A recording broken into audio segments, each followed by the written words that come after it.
अवधूत चिंतन श्री गुरुदेव दत्त श्री स्वामी समर्थ तुम्हा सगळ्यांचं स्वामी श्रद्धावर खूप खूप मनापासून स्वागत। आजच्या व्हिडिओमध्ये आपण खूप प्रभावी सेवा बघणार आहोत आणि ही सेवा ज्यांना श्री गुरुचरित्र पारायण करायला जमणार नाही, ज्यांना गुरुचरित्र पारायण करणं शक्य होणार नाही, त्यांच्यासाठी ही सेवा अत्यंत प्रभावी आणि तितकीच फलदायी आहे। बघा, कधी कधी आपल्याला खूप इच्छा असते आपल्याकडनं, बघा असं म्हटलं गेलं आहे की प्रत्येक व्यक्तीकडनं आयुष्यात एकदा तरी गुरुचरित्र पारायण घडावं, जेणेकरून बघा त्या पारायणामुळे आपले जे काही दोष आहेत ते सगळे नाहीसे होतात आणि आपलं आयुष्य हे सुखमय होत जातं। परंतु बघा, तसं पाहिलं तर दरवर्षी आपल्याकडनं हे पारायण घडलंच पाहिजे, पण बघा कधी कधी असं होतं ना की काही कारणांमुळे आपल्याला खूप इच्छा असून सुद्धा आपण गुरुचरित्र पारायण करू शकत नाही, कारण की त्याचे नियम आहेत। आणि दुसरी महत्त्वाची गोष्ट म्हणजे आपल्याला लहान बाळ असेल किंवा गर्भवती महिला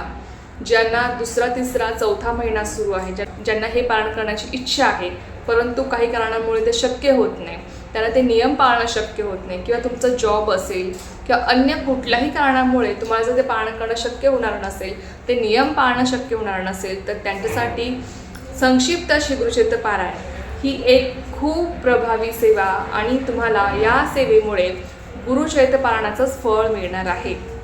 इतकी सुंदर आणि प्रभावी सेवा आहे। आता संक्षिप्त श्री गुरुचरित्र पारायण म्हणजे गुरुचरित्र ग्रंथाची ही लहान आवृत्ती, म्हणून याला संक्षिप्त श्री गुरुचरित्र असं म्हटलं गेलं आहे। तर आता बघा, गुरुचरित्र मुळात जो गुरुचरित्र ग्रंथ आहे तो 5वा वेद मानला जातो आणि जी व्यक्ती हे पारायण करते ती खूप भाग्यवान असते, कारण की दत्त महाराज त्या व्यक्तीकडनं इतकी मोठी सेवा, इतकी प्रभावी सेवा करून घेत असतात आणि त्या पारायणामुळे आपले सगळे दोष आहेत ते नाहीसे होतात, आपल्याला एक मार्ग सापडतो किंवा आपल्या जीवनातल्या बऱ्याचशा अडचणी त्या पारायणामुळे दूर होतात, आपल्या इच्छा मनोकामना पूर्ण होतात, दत्त महाराजांचा विशेष आशीर्वाद आपल्याला प्राप्त होतो। हे त्या पारायणाचं फळ आहे आणि ते पारायण केल्यामुळे अशक्यही गोष्टी शक्य होतात आणि याचा अनुभव अनेक सेवकांनी घेतलेला आहे। पण असो, आता ज्यांना इच्छा आहे गुरुचरित्र पारायण करण्याची परंतु ते नियम पाळणं त्यांना शक्य होणार नाही, किंवा अन्य कुठल्याही कारणामुळे ज्यांना हे पारायण करण्याची इच्छा असूनही ते करू शकत नाही, ते नियम पाळू शकत नाही, त्यांच्यासाठी एक खूप मोठी संधी म्हणजे संक्षिप्त श्री गुरुचरित्र पारायण। खूप प्रभावी ग्रंथ आहे हा, मी स्वतः हे पारायण केलेलं आहे आणि तुम्हाला मी सांगते की खरंच तुमच्या इच्छा मनोकामना ज्या काय आहेत त्या तुमच्या या पारायणाने सुद्धा पूर्ण होतात। बघा, म्हणजे याचा अर्थ असा नाही की तुम्हाला गुरुचरित्र ग्रंथ वाचायचा नाही किंवा ते पारायण करायचं नाही। ते पारायण तुम्हाला खरंच शक्य असेल तर नक्कीच मूळ गुरुचरित्र ग्रंथाचंच पारायण करा, कारण की बघा त्याच्यातले जे काही शब्द आहेत त्याच्यातल्या प्रत्येक शब्दामध्ये एक वेगळी ताकद आहे, एक वेगळी ऊर्जा आहे आणि त्या ऊर्जेमुळे, त्या ताकदीमुळे आपल्या इच्छा मनोकामना पूर्ण होतात। आपल्या घरातला वास्तुदोष असेल, आपल्याला पितृदोष असेल, अन्य कुठलेही ग्रहांचे दोष असतील, ते सगळे दोष त्या पारायणाने नाहीसे होतात। इतकी प्रभावी ती सेवा आहे। पण ज्यांना खरोखर जमत नाही ते पारायण करायला, ज्यांना खरोखर ते नियम पाळणं शक्य होणार नाही आहे, लहान बाळामुळे किंवा अन्य कुठल्याही कारणामुळे ज्यांना खरंच इच्छा असूनही ते पारायण ते करू शकत नाही, त्यांच्यासाठी संक्षिप्त श्री गुरुचरित्र हा ग्रंथ अत्यंत प्रभावी आणि तितकाच फलदायी आहे। आता आपण बघूया की हे पारायण नेमकी कसं करायचं आहे आणि कुठले नियम आपल्याला पाळायचे।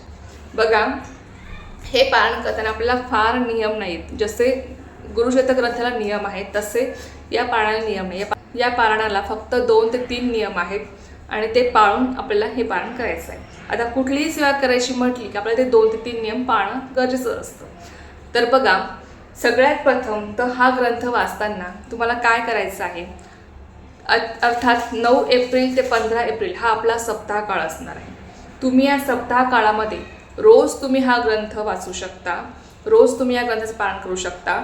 या ग्रंथामध्ये एकूण 7 अध्याय आहेत आणि हा ग्रंथ आपल्याला पूर्ण वाचायला फक्त 30 मिनिटं लागतात, त्यापेक्षा जास्त वेळ लागत नाही। काहींचा 25 मिनिटातच वाचून होतो किंवा तुम्हाला जास्तीत जास्त 35 मिनिटं लागते, 30 ते 35 मिनिटं, जास्त वेळ लागत नाही।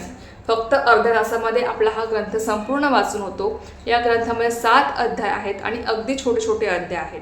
आता तुम्ही ठरवा की तुम्हाला या ग्रंथाचे किती पारायणे करायचे आहेत। जसं की आता 9 एप्रिलपासून ते 15 एप्रिलपर्यंत 7 पारायण तुम्ही या ग्रंथाचे करू शकता। जर तुमची इच्छा असेल तर तुम्ही 1 पारायण सुद्धा करू शकता कुठल्याही एका दिवशी, किंवा स्वामी पुण्य येतीला तुम्ही या ग्रंथाचं एक पारायण सुद्धा करू शकता. त्यांची इच्छा असेल त्यांनी 11 पारायण सुद्धा करू शकतात.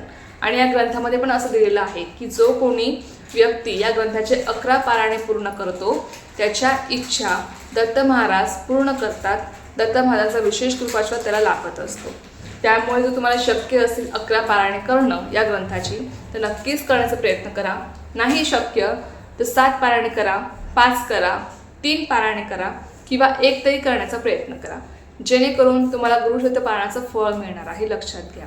आता या ग्रंथाला कुठले नियम आहेत? सर्वात प्रथम तर काय करायचं, जेव्हा तुम्हाला जर संकल्पयुक्त ही सेवा करायची असेल तर अर्थात तुम्हाला पूजा मांडणी करायची आहे आणि तुम्हाला संकल्प करायचा आहे. आता पूजा मांडणी कशी करायची, जसं आपण गुरुचरित्र ग्रंथाला पूजा मांडणी करतो अगदी सेम त्याच पद्धतीने तुम्हाला पाटावर किंवा चौरंगावर दत्त महाराजांची मूर्ती किंवा फोटो ठेवायचा आहे.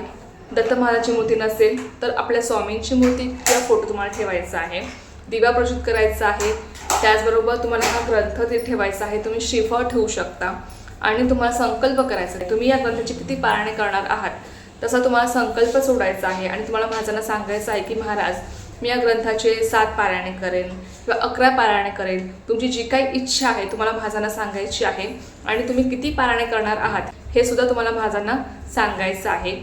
आणि महाराज तुम्हीच माझ्याकडनं ही सेवा निर्विघ्नपणे पूर्ण करून घ्या अशी तुम्हाला महाराजांना प्रार्थना करायची आहे आणि तुम्हाला संकल्प सोडायचा आहे. संकल्प सोडल्यानंतर तुम्हाला संकल्प कसा करायचा सविस्तर माहिती तुम्हाला माहीत असेलच. सर्वात प्रथम तर आपलं नाव सांगायचं असतं, आपलं गोत्र सांगायचं असतं. ज्यांना गोत्र माहीत नसेल त्यांनी कश्यप गोत्र म्हणायचं.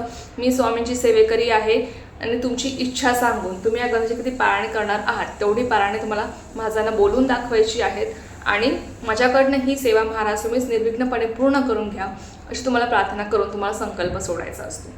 तर संकल्प सोडल्यानंतर तुम्हाला हे पारायण वाचायला सुरुवात करायची आहे. त्याचबरोबर आता याचे नियम काय आहेत ते आपण बघूया. बघा, सर्वप्रथम तर हे पारायण तुम्हाला अगदी सुस्पष्ट आवाजामध्ये अगदी शांत चित्ताने एकाग्र चित्ताने तुम्हाला करायचं आहे. कारण की बघा, हा ग्रंथ वाचायला आपल्याला फक्त अर्धा तास लागतो आणि कधी कधी असं होतं ना की आपण घाईघाईने किंवा उरकण्याच्या दृष्टीने आपल्याकडनं उच्चारभ्रष्टता होते. असं होऊ नये म्हणून तुम्हाला हे पारायण अगदी शांत मनाने शांत चित्ताने तुम्हाला हे पारायण करायचं आहे आणि अगदी सुस्पष्ट आवाजामध्ये तुम्हाला हे पारायण वाचायचं आहे. हा ग्रंथ तुम्हाला वाचायचा आहे. हा ग्रंथ तुम्ही मोठ्याने वाचू शकता किंवा तुम्हाला ऐकू येईल इतपत मोठ्या आवाजात तुम्ही हा ग्रंथाचं पठण तुम्ही करू शकता. त्याचबरोबर दुसरा नियम असा आहे की हा ग्रंथ वाचताना तुम्हाला एक तर पूर्वेकडे तोंड करून बसायचं आहे किंवा तुम्हाला उत्तरेकडे तोंड करून बसायचं आहे. तिसरा नियम, तुम्हाला हे पारायण वाचताना तुम्हाला एक ठराविक वेळ निवडायची आहे. तुम्ही हे पारायण सकाळी वाचू शकता, दुपारी करू शकता, संध्याकाळी सुद्धा तुम्ही हे पारायण करू शकता, काहीच हरकत नाही. जसं की गुरुचरित्र ग्रंथाला आपल्याला पहाटे 3 वाजल्यापासून ते दुपारी 4 वाजेपर्यंत आपण ते पारायण वाचू शकतो, तसं या ग्रंथाला नाही. तुम्ही हा ग्रंथ सकाळी वाचू शकता, दुपारीही वाचू शकता. फक्त दुपारची 12 ते 12:30 जी वेळ आहे ती आपल्याला पाळायची आहे, कारण की तो काळ दत्त महाराजांच्या भिक्षेचा काळ असतो म्हणून. त्यानंतर तुम्ही दुपारी 12:30 नंतर कधीही तुम्ही हा ग्रंथ वाचू शकता. त्याचबरोबर तुम्ही संध्याकाळी सुद्धा हा ग्रंथ वाचू शकता, काहीच हरकत नाही. तुम्हाला जेव्हा वेळ मिळेल तेव्हा तुम्ही हा ग्रंथ वाचू शकता. पण जर तुम्ही संकल्प केला 11 पारायणे करण्याचा तर तुम्ही पहिल्या दिवशी ज्या वेळेला बसणार त्याच वेळेला तुम्हाला 11ही दिवस किंवा 11ही वेळ तुम्हाला हा ग्रंथ वाचण्यासाठी बसायचा आहे. लक्षात घ्या, कारण की आपली वेळ जी आहे ठराविक असणं हे महत्त्वाचं आहे. आपण ज्या वेळेला सेवा करायला बसतो त्याच वेळेला तुम्हाला सेवा करायला बसायचं. पहिल्या दिवशी तुम्ही ज्या वेळेला हा ग्रंथ वाचणार त्याच वेळेला शक्यतो वाचण्याचा प्रयत्न करा, संपूर्ण तुमची पारायणे पूर्ण होईपर्यंत. बघा, थोडेसे 10-15 मिनटं इकडे तिकडे झाले तर चालतील, पण जास्त वेळ करू नका.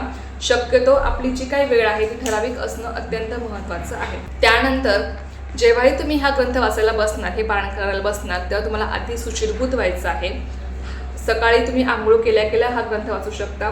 दुपारी आणि संध्याकाळी वाचणार असाल तर तुम्हाला सर्वात प्रथम स्वच्छ हातपाय तोंड धुवून अंगावर गोमूत्र शिंपडून तुम्हाला हा ग्रंथ वाचायला बसायचा आहे. त्यानंतर हा ग्रंथ वाचताना तुम्हाला मध्येच कोणाशीही बोलायचं नाहीये किंवा मध्येच आसनावरून तुम्हाला उठून जायचं नाही, कारण की हा ग्रंथ वाचायला फक्त आणि फक्त आपल्याला 30 मिनिटे लागतात. तर 30 मिनिटे आपल्याला हा ग्रंथ एकाच ठिकाणी बसून किंवा दुसऱ्याशी न बोलता मध्येच न उठता तुम्हाला हा ग्रंथ हे पारायण तुम्हाला वाचायचं आहे. त्याचबरोबर सगळ्यात मोठा नियम मांसाहार वर्ज. जोपर्यंत तुमचे पारायण पूर्ण होत नाही तोपर्यंत तुम्हाला मांसाहार वर्ज करायचा आहे. त्याचबरोबर दुसरा नियम परान्न वर्ज करायचा आहे आणि तिसरा नियम तुम्हाला ब्रह्मचर्य पाळायचे आहे. तर हे 3 नियम आहेत जे तुम्हाला पाळून तुम्हाला हे पारायण करायचं आहे. लक्षात घ्या, अगदी 2 ते 3 नियम आहेत. बाकी याला खाण्यापिण्याचे कुठलेही नियम नाही. जसं की गुरुचरित्र ग्रंथाला खाण्यापिण्याचे नियम आहेत. आपण डाळी खाऊ शकत नाही किंवा भात खाऊ शकत नाही किंवा कांदा लसूण आपण खाऊ शकत नाही. तसं या ग्रंथाला हे पारायण करताना आपल्याला तसे नियम नाहीत खाण्यापिण्याचे. तुम्ही खाऊ शकता, फक्त तुम्हाला सात्विक आहार घ्यायचा आहे. पारायण सुरू असताना लक्षात घ्या. बाकी याला कुठलेही खाण्यापिण्याचे नियम नाहीत. फक्त तुम्हाला मांसाहार वर्ज्य करायचं आहे. दुसरी महत्त्वाची गोष्ट परान्न वर्ज्य करायचं आहे आणि तिसरी महत्त्वाची गोष्ट म्हणजे ब्रह्मचर्य तुम्हाला पाळायचे आहे. तर हे 2 ते 3 नियम पाळून तुम्हाला हे पारायण करायचं आहे. बाकी याला कुठलेही नियम नाहीत. जसं की बेडवर झोपायचं नाही किंवा सोफ्यावर बसायचं नाही, असं कुठलाही याला नियम नाही. आणि विष्णू सहस्रनाम स्तोत्र वाचावं का रात्री झोपताना, हा पण एक खूप वेळा प्रश्न विचारला जातो हे पारायण सुरू असताना. तर बघा, तुमची इच्छा असेल तुम्ही वाचू शकता, नाही वाचले पण चालणार आहे. कारण की बघा, हा ग्रंथ वाचताना आपल्याला फारसे नियम नाहीत. गुरुचरित्र ग्रंथाला खूप नियम आहेत आणि मग ते नियम आपल्याकडनं कळत न कळत कधी कधी आपल्याकडनं पाळल्या जात नाहीत. मग त्याची क्षमायाचना म्हणून आपण विष्णू सहस्रनाम स्तोत्र वाचत असतो. तसं या ग्रंथाला नाही आहे. या ग्रंथाला फक्त 2 ते 3 नियम आहेत आणि जे तुम्हाला कटाक्षाने पाळायचे असतात ते नियम पाळून तुम्हाला हे पारायण करायचं आहे. त्यामुळे नाही तुम्ही वाचलं तरी पण चालणार आहे, पण जर तुमची इच्छा असेल तुम्ही नक्कीच वाचू शकता. कारण की कुठलीही सेवा केली तर त्या सेवेचं आपल्याला फळ मिळणारच आहे. आपली ती सेवा काही वाया जाणार नाही. मग तुमची इच्छा असेल, तुम्हाला वेळ असेल, नक्कीच विष्णू सहस्रनाम स्तोत्र वाचण्याचा प्रयत्न करा. किंवा नाही जमलं, नाही वाचायला वेळ मिळाला तरी सुद्धा चालणार नाही, काहीच हरकत नाही. आता पुढची महत्त्वाची गोष्ट म्हणजे या पारायणाचं उद्यापन कसं करायचं.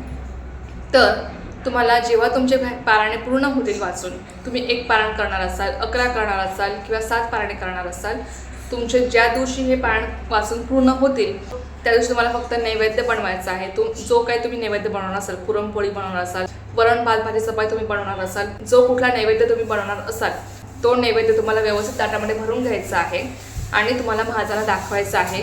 आरती करायची आहे.